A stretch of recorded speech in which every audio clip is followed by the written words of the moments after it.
All right, guys, today we're here with my friend Dr. Phil Defina of the International Institute for Brain Enhancement.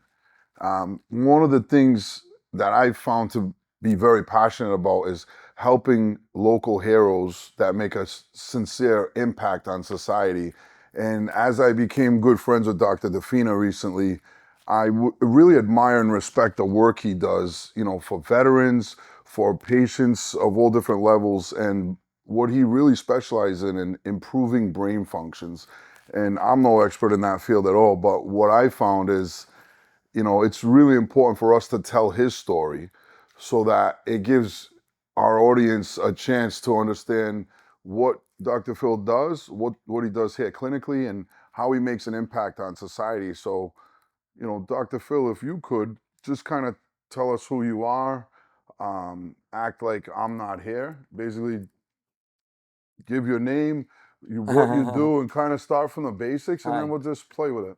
All right. My name's Dr. Philip Defina. I'm a neuroscientist that is involved with both clinical and research work. I've been doing this for over 40 years now.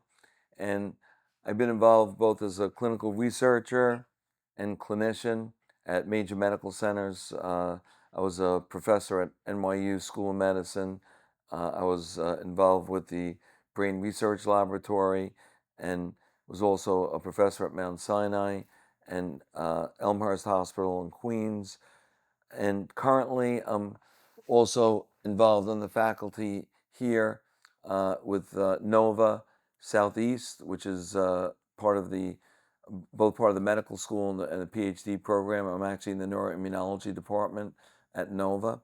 So my career has spanned over 40 years, and basically I've been involved in clinical translational research, which is essentially working with humans on actual research studies for both advanced diagnostic and treatment protocols, and throughout the age spectrum. So we work with infants and toddlers through older individuals in their 90s, hundreds plus, etc. So it's throughout the age spectrum. Uh, you talked about brain disorders, and typically our group is involved with as neuropsychologists, neurophysiologists, neurologists, and many other neurospecialties within our practice, as well as our research program. But we're also doing a lot of work on whole body, gut biome, interventional types of techniques using functional and integrative medicine as well. So I have a whole staff of functional, integrative medical doctors and all the different subspecialties in the neurosciences. Listen, that stuff's amazing. Let's go on a personal side. Tell us where you're from, where you grew up. What was your neighborhood like? What was your environment, your community like? What brought you to where you are today? Give us a little backstory of who you are. All right. Well, I grew up in Bay Ridge, Brooklyn, Brooklyn, New York, little town there, right? Uh, my heritage is Italian on both sides of my family, so I grew up in basically a very ethnocentric Italian type of area. Although in Bay Ridge at that time, there was a mix of different European cultures. In Bensonhurst, right next door, most of my relatives were. In Dyker Heights, it was strictly Italian. So I grew up eating a lot of good food, uh, being involved with understanding how you dress properly, etc. A lot of Italian and European culture, but in Brooklyn, New York, I basically went to a Catholic elementary school, and then from there I went to a public high school, but a specialized school, Brooklyn Tech High School, which is basically for a lot of students that were into science and engineering. It had 6,000 boys, so basically it was 1,500 in each class, and there were probably over 250,000 people that tested for that school to bring in 1,500 people. So there were a lot of top students from 5 boroughs that would converge in this one place, 6,000 boys on an 8 hour schedule. So basically we were there from 8 in the morning till 4 in the afternoon, and that school had such advanced science, physics, mathematics that when I went to New York University afterwards, I was uh, I was basically ahead of everyone. And essentially, when I went to NYU, I was very interested in science, so I was both a biology and psychology major simultaneously. I was, excuse me, I was in pre med, and fortunately, I was able to get a scholarship to NYU because my family couldn't afford it. I came from basically a, like blue collar kind of middle class family, and essentially, I I was fortunate to go to NYU pre med, got into NYU Medical. After my second year, decided to switch to a PhD program because I was more interested in neuroscience at that time. And the field of neurology in the 1970s and 80s was not a field where much was being done treatment wise. It was a lot of intellectuals who were involved with advanced diagnostics. So I was more geared up to do something different, something new. Neuropsychology was a burgeoning field, and I got involved with neuropsychology. Excuse me. Sorry. Over the years, from the background of, being a New Yorker, being in a tough area where people push you to do things, I felt that, there was nothing you couldn't do. So having that part of your life where you're growing up in neighborhoods in big cities where people push to, you know, get whatever you can do, make the best of yourself, compete with whoever's out there, being in New York and that environment really gave me a competitive edge to do the kinds of things I wanted to do. And I always felt confident myself in doing things, but I was always interested in novel and advanced types of things. With regard to brain functioning, that's the last frontier really in medicine and and science. So I was gravitating toward, something novel that had more challenge. So the 1990s was considered the decade of the brain.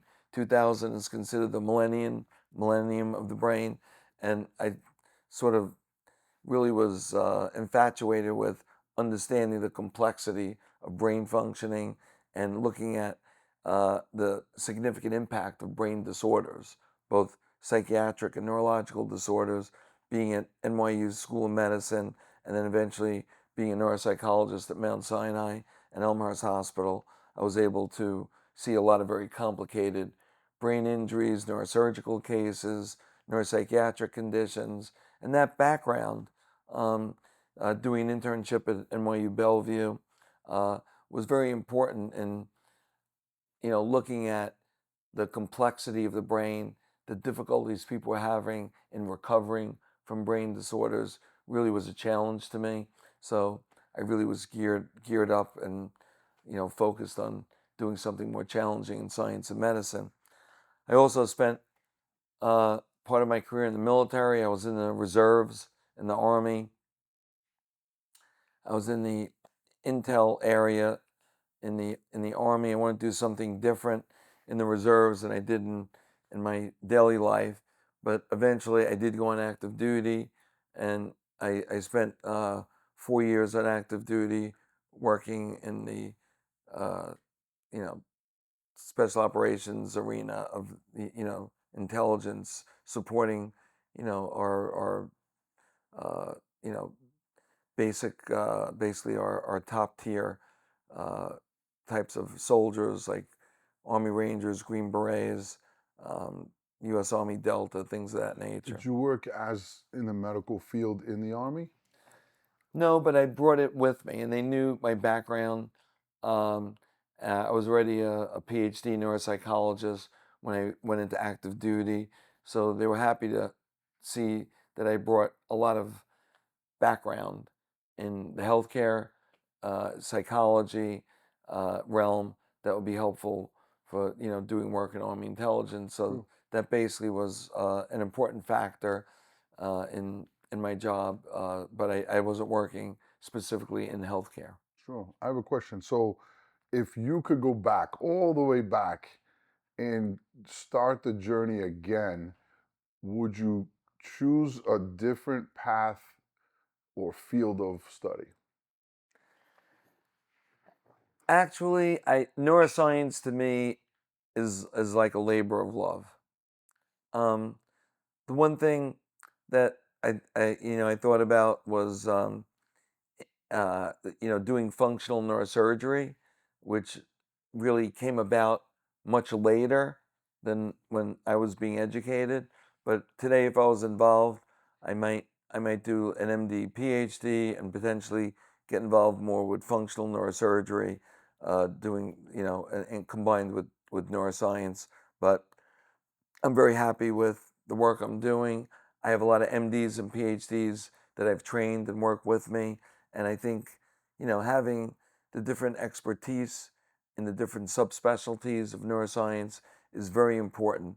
It's like the military. You have to have a lot of different specialists working together as a group and doing it in a very methodical way. That's what makes a difference. Sure. Most of neuroscience today is practiced independently, and many modalities aren't utilized simultaneously. So I think that's where our practice has an advantage because we do a lot of more advanced diagnostic and treatment protocols, and we're able to get better results because of the integration of multiple modalities simultaneously. How often nowadays, current day, what's your ratio look like typically between being involved with the university, being involved with the hospital, being involved here in the clinic? What does it look like? Like, how do you find the time for all of it? And is there like a main path for you? I do love it all, and then I train, I work out. I did martial arts my whole life, so I have a way to like bring it all together. Um, I think the being able to balance out research and clinical work and teaching are all very challenging. But we have medical students and PhD doctoral students that rotate through, along with nursing students, in addition to interns and residents. So it's a great opportunity for myself and my staff to train and teach. I do a lot of clinical lectures, I do a lot of clinical training, and I'm very involved in developing everything through the lens of research because everything we do clinically, we're involved in understanding the research behind it, developing new techniques, or enhancing the techniques that are being done. So it's an evolution Sure. of being able to integrate the clinical and research parameters together. And teaching just is involved in that whole process because I look at myself as a professional student. I'm always learning more and more. I learn from my students. I learn from other doctors, MDs, and PhDs. I learn from the nurses, from the patients, especially. So I'm constantly in the phase of learning. It's interesting because at many conferences that I do lectures at or present protocols at various conferences around the world, most doctors present themselves or look upon themselves as being the experts in the field.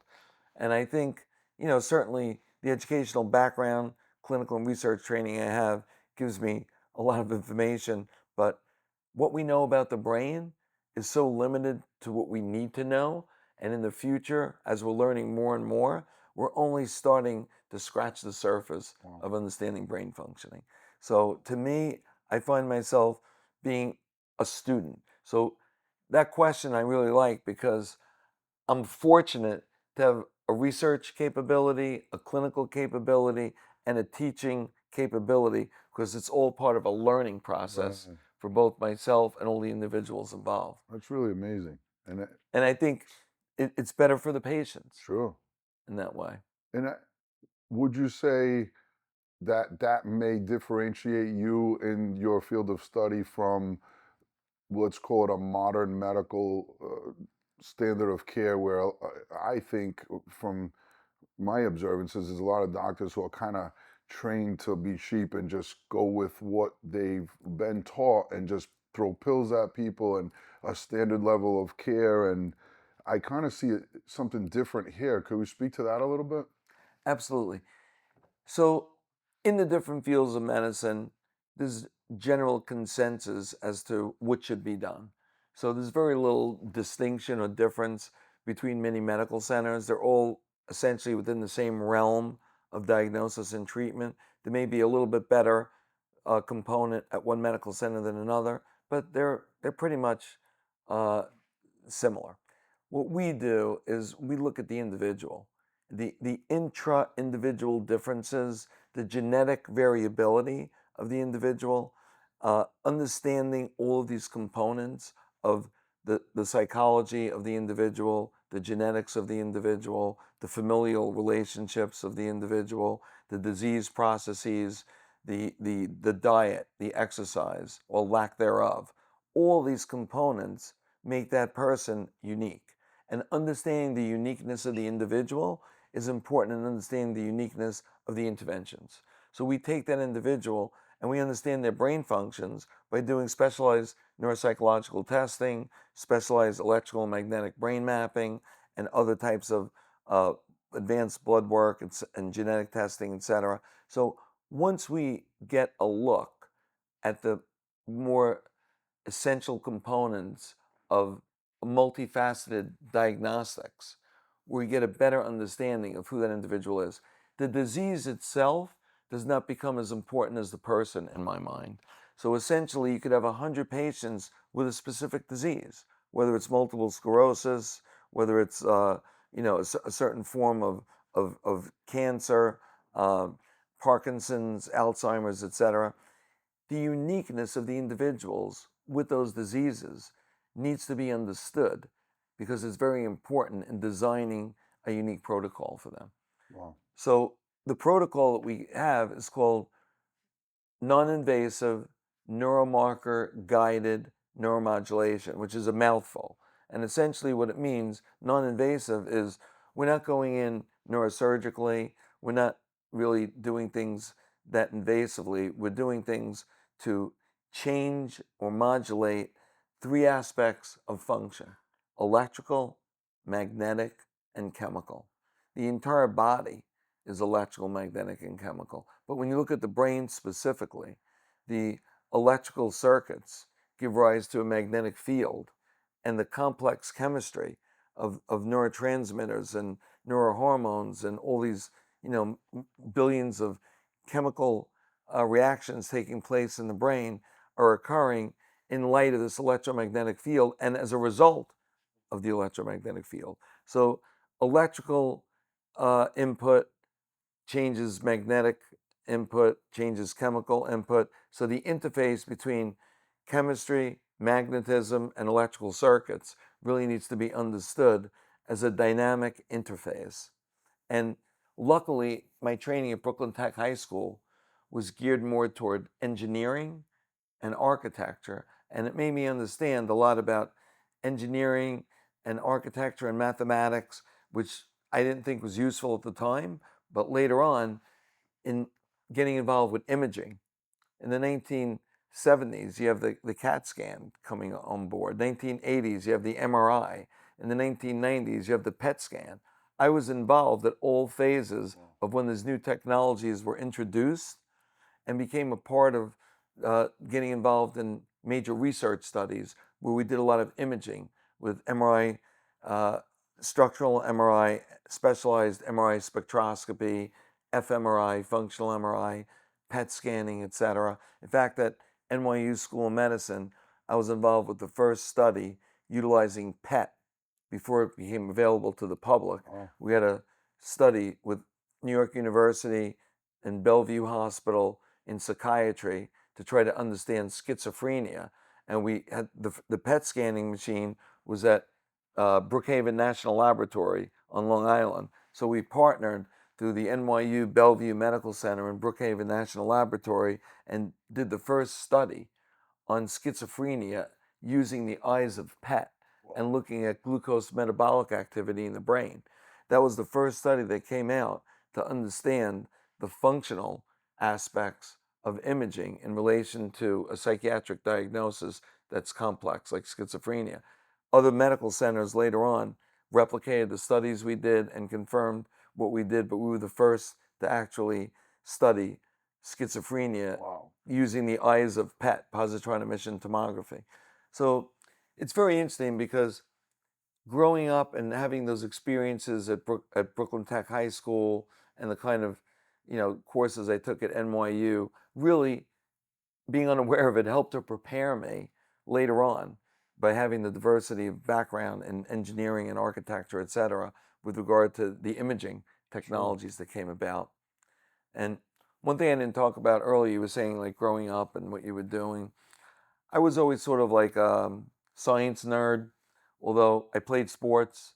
I played on a baseball team in high school. I did martial arts my whole life. I have black belts in several disciplines, but I did research. And in high school, I actually was able to get a research position at Kings County Hospital Wow. in the hematology department. And I was 16 years old. It was a unique opportunity I had. And after school, I would go 4 days a week after school. I would take 2 trains in Brooklyn to a very bad neighborhood in East New York, Brooklyn, where one of the best medical centers was located. It was Downstate Medical School and Kings County Hospital, one of the biggest trauma centers and neurological and psychiatric centers in the country. And I actually worked on a research study in sickle cell anemia. And Wow. I won the International Science and Engineering Fair in my junior year, fourth place internationally, and Wow. then third place in my senior year. That's cool. And I won the Westinghouse Talent Search. I got an award for the Diamond Jubilee year was 1976, and I was able to get an award from the mayor of New York City, who gave awards to the top athletes like the Yankees, the Mets, all the people on Broadway, all the different fields, and I was picked as the top high school science and math Wow. student That's who got really this cool. Diamond Jubilee Award, which put me on a couple of TV shows and morning TV shows, Wow. which was really funny. So you're no stranger to the camera. So I'm not, except for my Brooklyn accent, but That's other beautiful. than that, um, so essentially, doing research in high school and being able to understand the whole concept of the importance of research and the application of research clinically really was a good milestone in my training as a student that I then pursued. And currently, I run the International Brain Research Foundation, which has been around. Tell us a little bit about the Research Foundation. Well, I developed a protocol with a group of neuroscientists at the NYU Bellevue Medical Center for severe disorders of consciousness and coma. Originally, that protocol was used to take some cats out of coma in some early research. And then we started to delve into the human application. There was no funding for it at the time, and I was heavily involved in developing a lot of the techniques. But there was one case of a patient who came to us, a former New Yorker, a very wealthy family. Person had an anoxic brain injury post-surgically and was in a vegetative state. They said there was zero probability of recovery. That individual came to us through a neurologist that had seen one of my lectures from George Washington University, and that family was willing to take the research that we had done previously on animal work and apply it to humans, and rather than give it to the university and risk the university stopping the research that was being done, particularly to help her husband, she asked me to start this foundation, start a not-for-profit brain research foundation, and the monies will be put there and then utilized at the different medical centers in Wow. order to carry out the research that we did. And over the years, we've had a lot of independent donations, but this is the first. This woman put in several $1 million to start the actual coma program at NYU. It was a 2-bed unit on the intensive care unit that I basically was running through the foundation at the NYU Medical Center. And then eventually, uh, the medical center was limiting the capacity of what I was able to do over the next several years. So I got involved with a rehabilitation center, Kessler Institute for Rehabilitation, which is one of the top rehabilitation centers in the country. Then hired me. They sort of like drafted me Yeah. and said, "Hey, can you bring your techniques over to us so that we can apply them to, this vast population of brain injury patients that we see and we do rehabilitation on?" So essentially, I moved from working with patients at the Rusk Institute at NYU to, to working with at Kessler. And at Kessler, I ran the brain injury protocol and coma protocol through the International Brain Research Foundation. And then from there, we expanded to other universities throughout the US and throughout the world.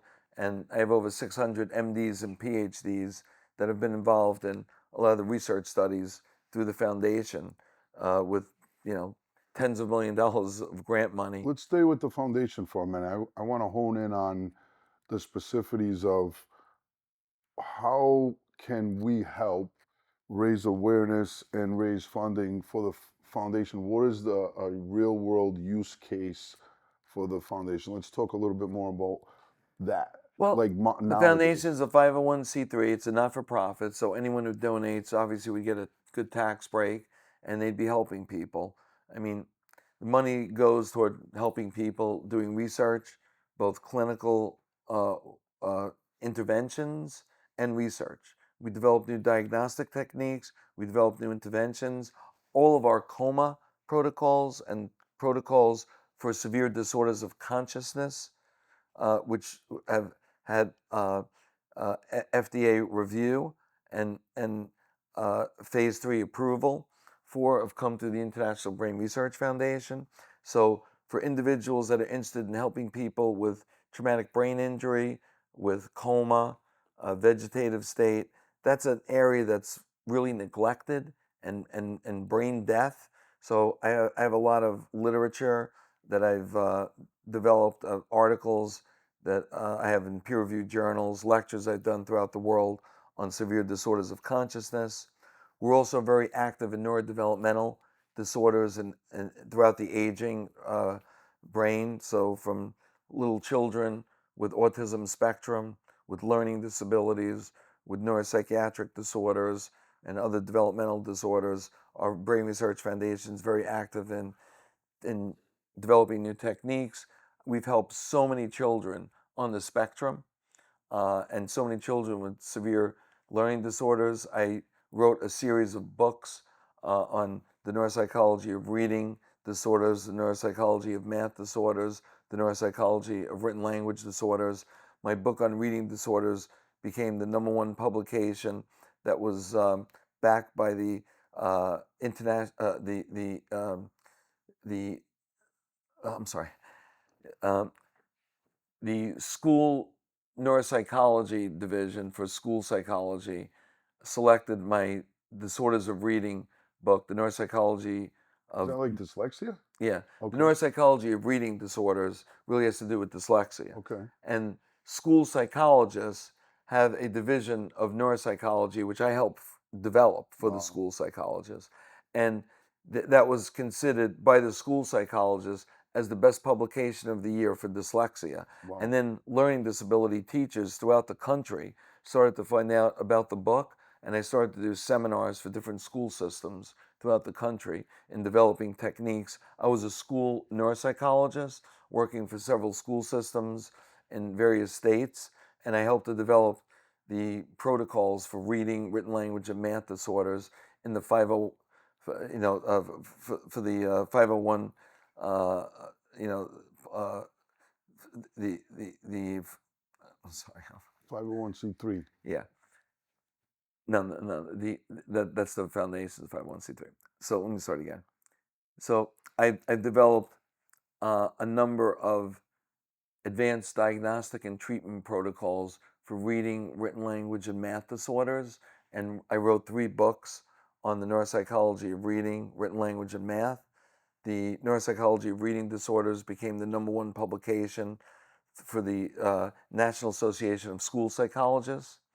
And learning disability teachers throughout the country, when they became aware of this book series, started to call for developing seminars, and I did hundreds of seminars throughout the country training learning disability teachers, special ed teachers, on different ways to better assess both qualitatively and quantitatively learning disorders in children, and being able to understand the strengths of those children and not only the weaknesses in a learning issue, but looking at the overall child from a neuropsychological perspective and being able to understand them from that perspective gave them a better way of teaching them.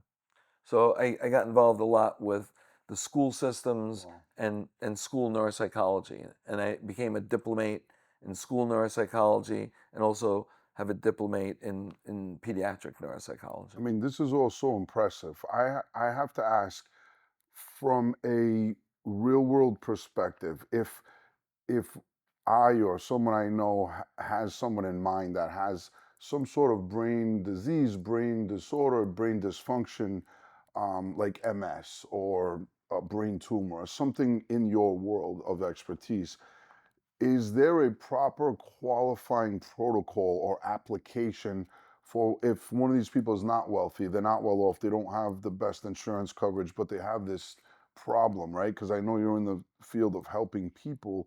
Where would I direct them?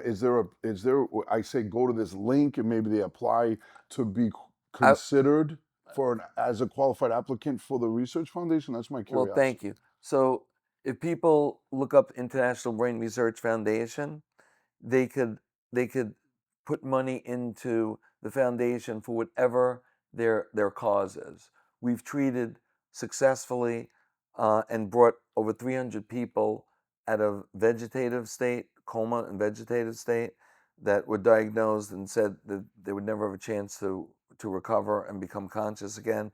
We have over 400 veterans that I've treated for severe post-traumatic stress disorder, for traumatic brain injuries, and for toxic exposure, like with burn pits, etc.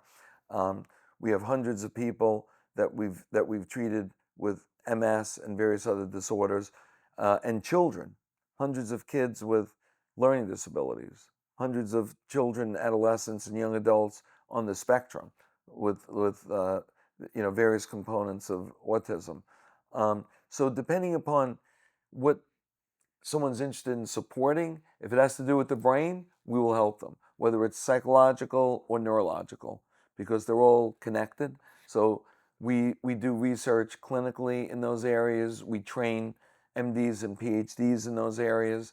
So if a person has a specific cause, whether it's traumatic brain injury, stroke, Alzheimer's, Parkinson's, we really have quite advanced protocols. Our Parkinson's protocol is fabulous. We're working together with Nova and SU on a Parkinson's program On a and fa- Alzheimer's. on a fast track, the world is going to see this, right? if if we had like a person that we thought, man, this person could really use Dr. Phil Defina's services, his clinic, his institute, his foundation, um, what is the best thing to do with that person? Like, what is the best referral system? Is there like an online link or an application to get them qualified or vetted for your services? Now, On some, yeah, usbrainhealth.com, uh, US Brain Health. US Brain Health, and I have two clinical facilities that carry out clinical research, training, and advanced diagnostic and treatment protocols right here in Florida. We have the International Institute for Brain Enhancement, which we're currently at. Mhm. And in Virginia, I have another center that's identical to this. It's called Advanced Brain Centers of Virginia, Do you go back and forth? and I go back and forth between both. And the International Brain Research Foundation, which is a not-for-profit medical research organization, basically supports work that we do at both of those centers, and we also support work done by individuals throughout the world. We have doctors in Cuba, like famous people like Calixto Machado, one of the top people for coma in the world in Havana. We have people in Germany, England, etc., So they're top affiliated with the who are foundation? affiliated with the foundation Okay. and whose work we contribute to and develop throughout So the it's a world. collective approach. Exactly. So we have MDs and PhDs and MD That's a PhDs. powerful pool of brains. Exactly.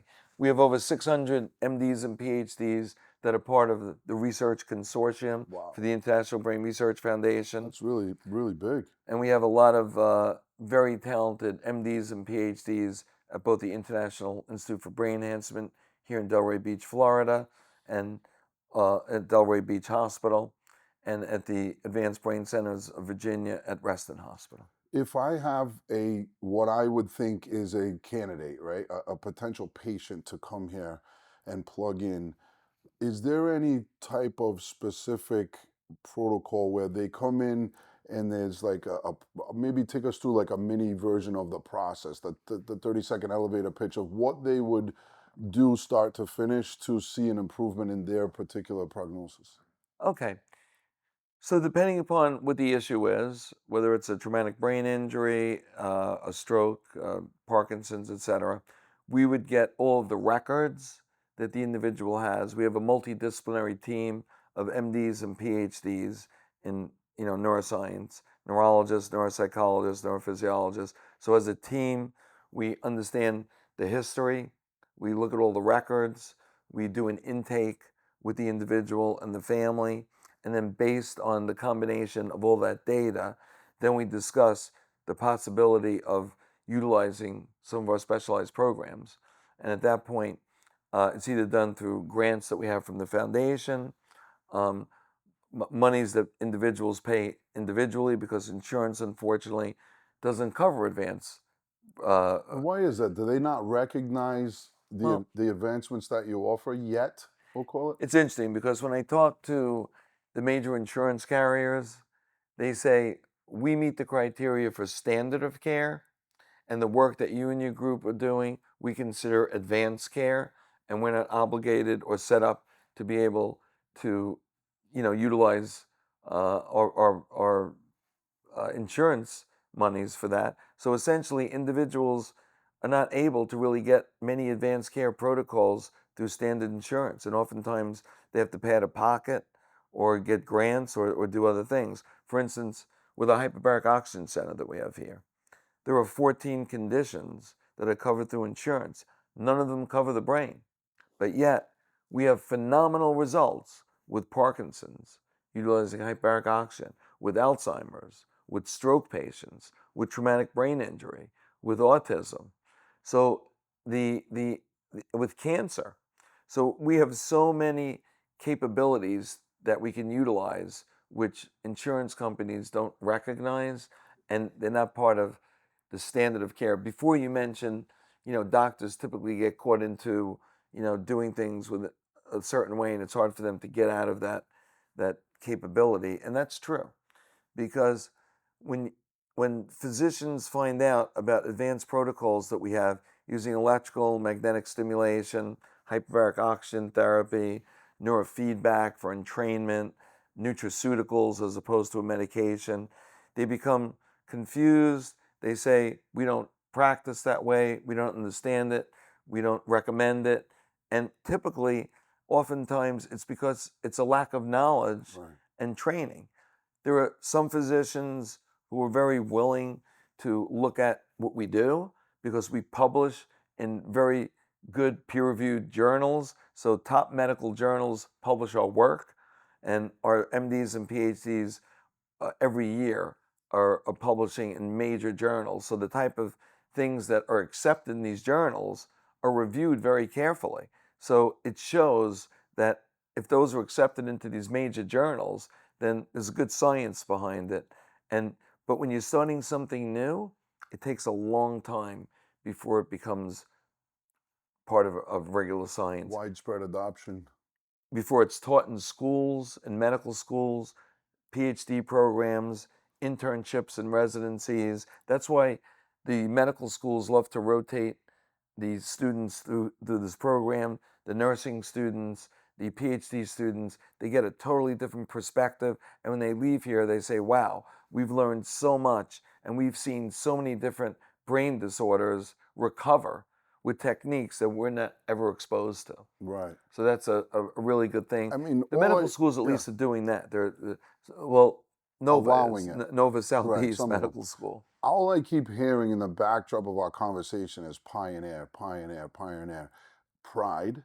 My doctor friend has a sense of pride in his accomplishments and also in taking the reins of pioneering new techniques, applying new technology, applying new research.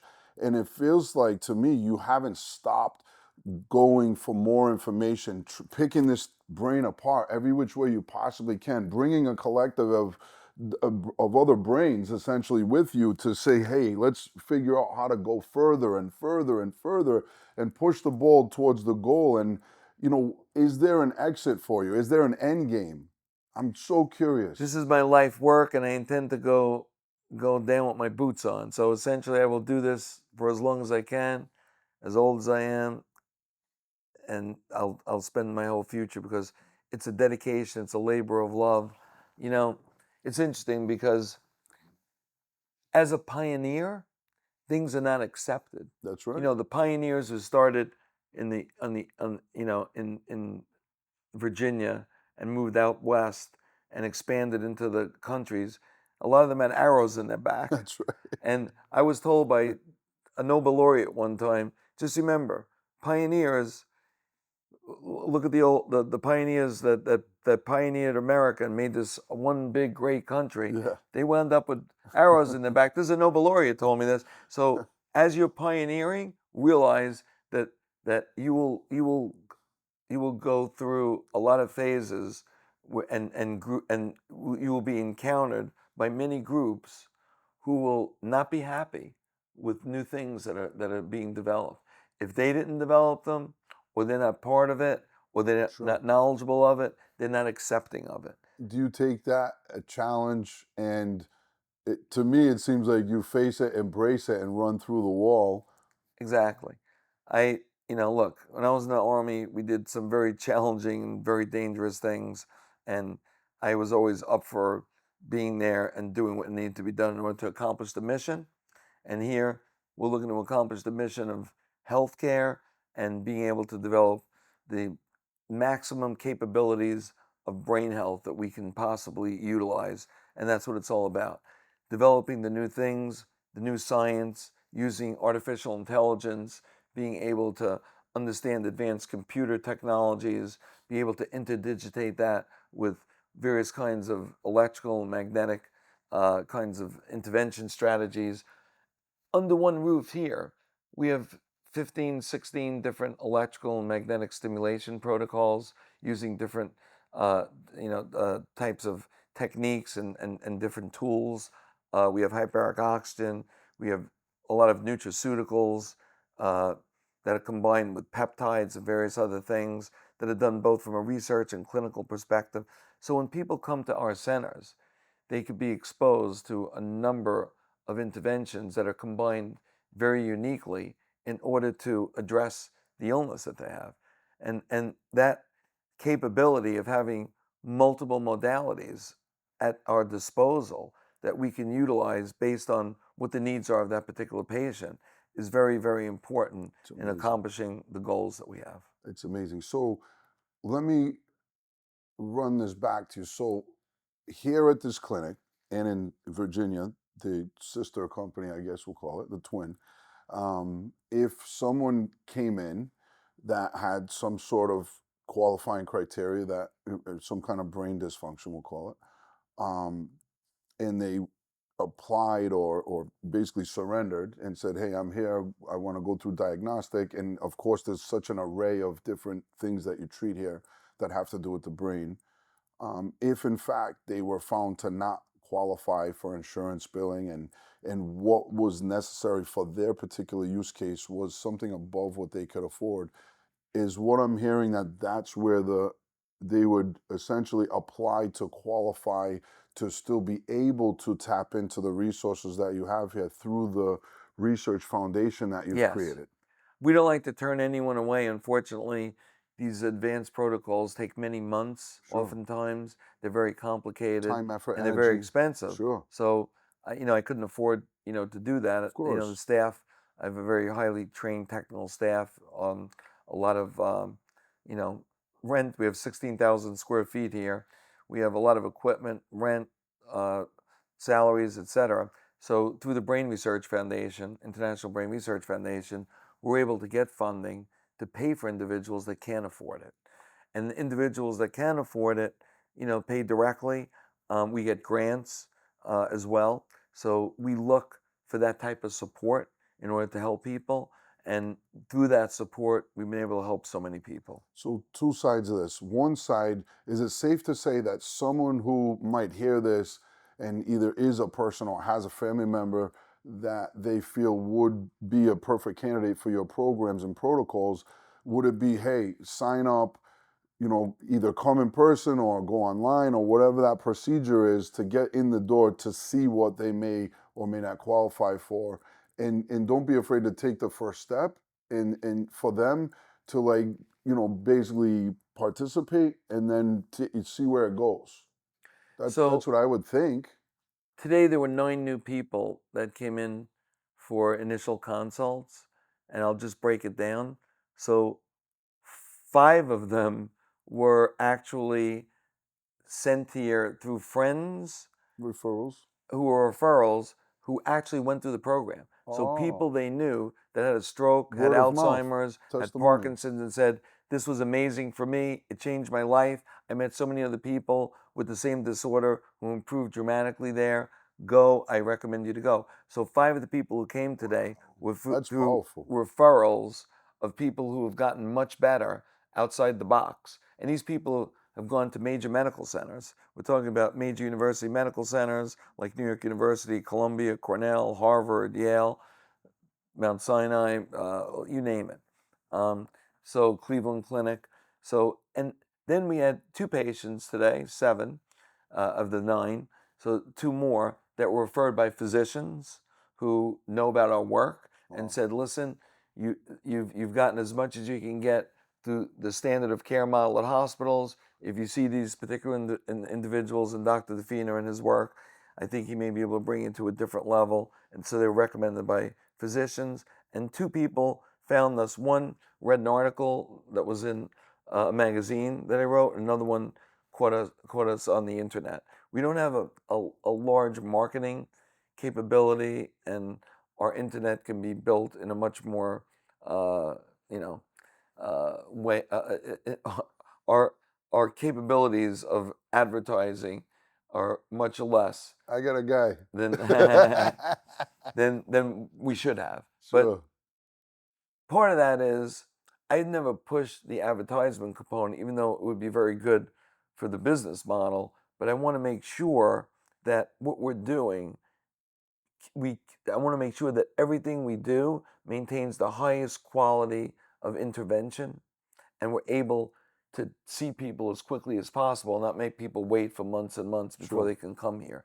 So if we do expand and we do get the appropriate marketing, I think it would be wonderful, but we need the revenue driven in order to get more staff Sure. so that we can maintain the quality. Under promise, over deliver. Exactly. I love that approach because you could be egregious in this space. You have something very special. You could go out and say, one size fits all. Everybody come in and really turnkey it. And most business guys would tell you, hey, you should do I've had this many at come in scale. here and say to me, "You're sitting on a gold mine and you're not making anywhere near the money you could. I could turn this place into a multi-million-dollar endeavor for you, but I don't want to." You And don't want that's to, great. But you know what? I want to help people. My goal is to increase the knowledge base in neuroscience, to continue to do research so that we increase neuroscience knowledge, we train people in the field, and we help people. And that's the thing. So that's what we're looking to do. So if we can expand it and we can use marketing as a tool to bring more people here and help more people, then certainly we need to drive more revenue sure. in order to do that. But certainly I would love to help as many people as possible. Well, last question.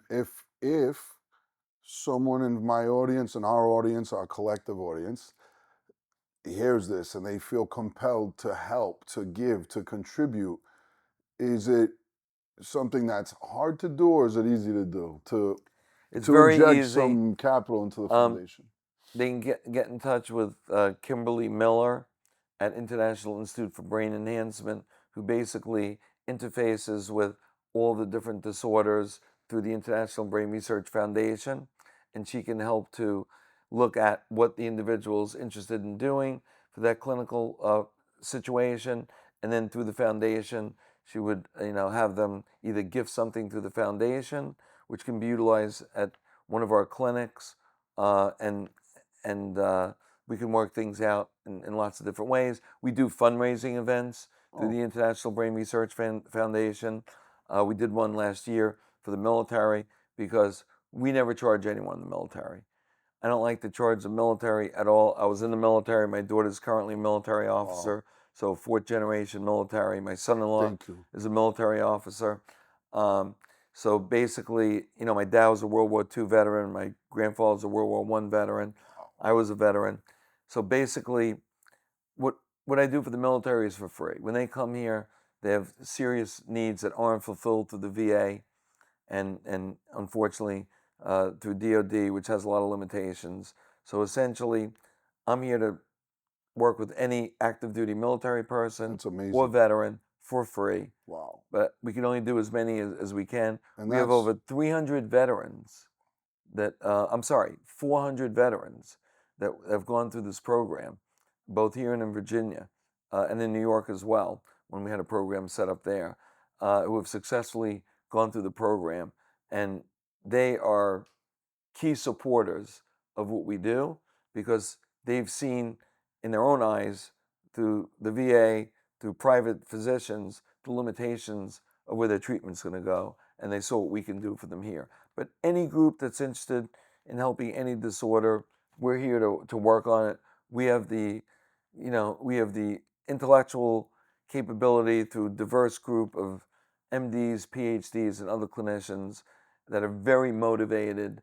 The things I hear from patients is your team's so intelligent, they're brilliant, they're so motivated, they're so compassionate, and they're so helpful when we come here. In fact, today several new patients came up to me and their family said, "Your whole staff is incredible, from the secretarial staff to the technicians, wow.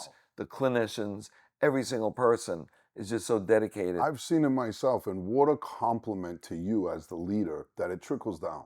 It really does. Like from the moment I walk in the door, anytime I've come to visit you, and of course even today, your whole staff, whether they're marketing or front desk or triage or whatever function they perform, they're so friendly and they're caring. And I ask them 100%. about you all the time. I say, "What do you think about Dr. Phil?" And I'm trying to find the crack, and there isn't one. They always say, "What an amazing man. I'm so glad I get to work for him." And I am tough on them because I say to Yeah, people, just imagine this is your son or daughter, this is your sister or brother, this is your mother or father, or best friend or cousin or husband or wife sure. that we're treating. That's the way I want you to treat them, as if that they were your family It member coming reflects. in here, and we're going to do everything to help them. And a lot of people are incapacitated because they have brain disorders, they have a neurological condition, they have a psychological condition. So they may come here and they may have a lot of difficulty or not be as able to do a lot of things that may be difficult to handle in Sure. certain situations, but the staff is there to accommodate them, to work with them, support them, and get them through. And that's part of the therapeutic intervention, It having really a is good amazing. staff that's there for the patients. It's amazing what you do, what your team does, what the clinic does. I'm really excited to share with the world, this caveat of information. I think, even from a donor or investor side, it sounds like what you're saying is there may be somebody with a specific appetite. Maybe they want to write a check, and maybe they have, a special interest in the autism side of it, or maybe it's in the MS side of it, or whatever, the depression, PTSD, maybe it towards the veteran specific. So within what I'm hearing is within the foundation, you service so many different areas, just like clinically. I think it makes sense for people that feel compelled to donate. Maybe they have, in the memo line essentially, they want to donate to something specific, or just generally, I really love what this doctor is doing. I want to put, something in to help towards his campaign. I think it's really important for us to let people know that this exists, and that you exist, and that the work you do, how impactful it is across the border, especially for the veterans. I mean, thank you so much for your service in the military, but also for the military. I think it's an amazing endeavor. You're an amazing pioneer. You're an amazing man. I'm totally dedicated to our military, our first responders. Yeah, I would like to expand the program in the military, and I would like to expand it to include a lot of first responders, policemen, firemen, paramedics. We treat a number of them again for free. It's sure. very difficult for us, and that's why I can't advertise, because we don't have the funding for them. But if people are looking to help our first responders, our military, and want to put funds together for that purpose, through the International Brain Research Foundation as a charity, directly to International Institute for Brain Enhancement for their treatment, or Advanced Brain Centers of Virginia, that would be wonderful, because if we can help as many of our first responders as possible, they're out there on the line for us every day, and we should be available to them because they have some serious injuries and a lot of consequences of multiple years of trauma that really affect them dramatically. And Sure. we're here to fix that and to get them back. And I want to thank you because of all your work you do in charity. And you're very humble. You do a lot of charitable work. You help a lot of people. You spent the time today to bring this professional crew to talk with me, and I'm very appreciative of that, because if we can get the word out to the public about what we do, how our advanced brain programs that we have are, and how we can help people with all sorts of brain disorders, with various forms of cancer, with different kinds of learning and developmental disabilities, the elderly population, to enhance life, to improve the quality of life, to prolong life. There are many things that we do for health and lifespan, and to be able to keep the elderly people healthier and happier, and improve the quality of their life, and maintain a good level of functioning so they live longer. And down in Florida, we have a lot of elderly people that come here for our brain health program, and it's changed their lives tremendously. So anyone who has any interest in these areas, whether it's young children, the elderly population, or first responders, or military, or a specific disorder that they have a passion to help with, we're here to do the job. Amazing. Very well said. Any closing statements? Give me 3 to 5 sentences on, if anything you've missed that you want the world to know about you, and what your campaign is, and how they can help with the foundation. Well, I think we've covered it. All I'd like to say is the International Brain Research Foundation, International Institute for Brain Enhancement, and Advanced Brain Centers of Virginia are three organizations, a not for profit, and two clinical centers that are involved in doing very advanced work for brain disorders and for whole body. We do the whole microbiome to the brain, and helping people at different age groups for different disorders. We're here to do research, expand knowledge, train clinical individuals. So if individuals want to give grants for students, for various objectives in research, or for helping people clinically, we're available to do any of that.